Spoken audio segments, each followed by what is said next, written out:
Let's do some snap judgments, Matty, on the round 5 results. Snap Fitness on a mission to help you feel fantastic. We go back to Thursday at Allianz Stadium. The Roosters 28 defeat the Eels 20. All sorts of stuff going on here, but obviously Joseph Suaalii ends up starring at fullback because Tedesco gets knocked out. Your judgment on the Roosters and Eels? I thought the Roosters looked fantastic. Their attack flowed. It's what's been missing a little bit. Brandon Smith's making a big difference, Matty. I like the fact that the Roosters play a little sideline to sideline early, but eventually they've got to revert back to the middle, and Brandon's got them doing that. On Parramatta, Parramatta disappointing. 28-20 was no indication of the Roosters' dominance. We'll talk about the Panthers and Raiders in a little bit more detail because I want to know your thoughts on what it means for the Raiders to have 50 put on them, both mentally and, of course, where they're sitting at the moment. The Storm defeat the Rabbitohs 18 points to 10. Are the Storm back to their grinding best? Yeah, it was a great grinding victory. In a lot of ways, South Sydney are designed for Melbourne, if that makes sense, because I thought, firstly, I'll say this, I thought South looked tired after that epic game against Manly the week before, and I thought Manly looked tired, but we'll get to that. Melbourne Storm, when you play South Sydney, you've got to deny them set starts. They're very good at choreographed set pieces, and so Melbourne just denied them that totally. Melbourne got South Sydney into an 80-minute arm wrestle, as Melbourne like to do, and got the victory. They were a little bit like the game before. 18-10, I think, is no indication of the dominance of Melbourne. We spoke about the draw, obviously, from a personal point of view out there at Mudgee, but the Seagulls 32, the Knights 32, so 64 points scored in this match. The first draw since round 3 back in 2020. What did you see from Manly in particular? The second week in a row where they couldn't close it out after 80. I thought Manly looked tired.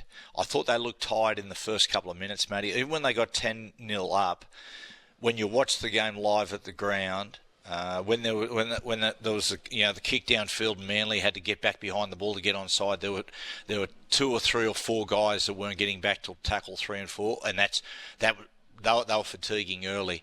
Having said all that, well done to Newcastle. They ground out. They found a way to get back into the contest. Matty, they're fitter.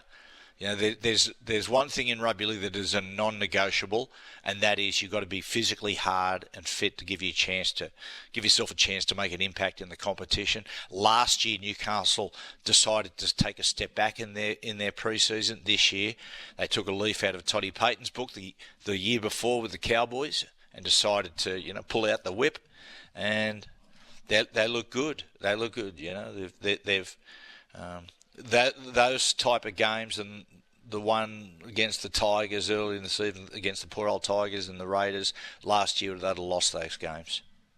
You had Lockie Miller on your program. We'll play it a little bit later on, but I thought it was terrific. I mean, they're going to be showing him the try line at training. I mean, the guy's still only a rookie in the NRL. Seriously, we need to point that out. But he showed the way for Hamoli Olakau'atu to score, and it was quite a funny moment. But we'll talk about that a little bit later. The Dragons 38 over the Dolphins 12. So your snap judgment, I mean, it was always coming. Wayne Bennett knew it was coming. Unfortunately, injuries took them there more than anything. So Anthony Milford now down with a hamstring injury. What's your judgment on both of those, the Dragons and the Dolphins? Oh yeah, look, the Dolphins have been knocked around heavily by the injuries. Matty, this is what you see: the difference between a team that's really got a lot of attacking arsenal versus a team that's got to win by just grinding every week. You saw the difference in Dolphins and Broncos coming off that highly emotional game.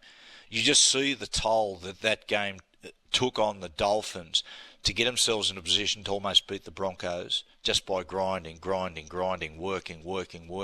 And then the next week, I know apart from all the injuries, the Dolphins, the two early tries from the Dragons, they were really soft tries, and it just shows you that the Dolphins, their petrol tank was empty. Having said all those things, I thought Anthony Griffin, judging by the style of football that the Dragons played, it looked as though he coached with a sense of daring through the week. and they pushed the ball around the park, and I thought they were fantastic. And Ben Hunt again. When the Dragons win, there's a certainty that Ben Hunt is just about the best player in the field, and he was. Broncos 46 over the West Tigers. You've had your say on the Tigers. What about the Bronx unbeaten, 0-5? The last time they did that, 1998, they won the comp. What a great blend of the great mix they've got in this side. Firstly, you've got to have a great creative team. They've got that. They've got Adam Reynolds, who will steer the whole side around the park and lets Mam and Reece Walsh just buzz around, play like a couple of mavericks. And then you've got Billy Walters at 9, who's just like the rock, who sits in the middle of the field. He's just so reliable. And then you've got Carrigan and Payne Haas, who are the best. They are the best go-forward combination in the game. They're fabulous. What a combination that is. If you're a young playmaker and Brisbane come after you, you go there immediately, because you can make your career playing behind the momentum and space that those two fellas will give you. Big rap to Lee Briers, which a lot of people listening to this won't know who Lee Briers is. Lee Briers was a Great Britain halfback who played his career over in Warrington, who played alongside Alf and Kevy in their short stint at Warrington, and he is the attack coach at the Broncos. And what I love about what Breezy's brought, Breezy has brought a different style of attack to the Broncos. They're just playing slightly different to everybody else. They're opening up the field more for Reece Walsh and his speed. And so well done to Kevy to say, for thinking, right, I'm going to think outside the box here and bring Lee Briers over from Warrington and see what he can do with this football side. And they're flying. They're going great. Can they win the comp? Again, I'll come back to my point, is that getting through that mid-season when they're going to have high representation at State of Origin and they lose 2 or 3 in a row, when they get through the other side of that and they're still going good, I'll say, yeah, they can. Warriors 32 defeated the Sharks 30. Of course, Sean Johnson there, and the coaching of rookie Andrew Webster in the top grade has been a big talking point. And then yesterday, the Bulldogs 15 defeat the Cowboys 14. The Matt Burton and Josh Addo-Carr show at the very back end of that game proves to be the difference. Snap Fitness is with you every step of the way. Snapfitness.com.au. Our snap judgments from round 5. We'll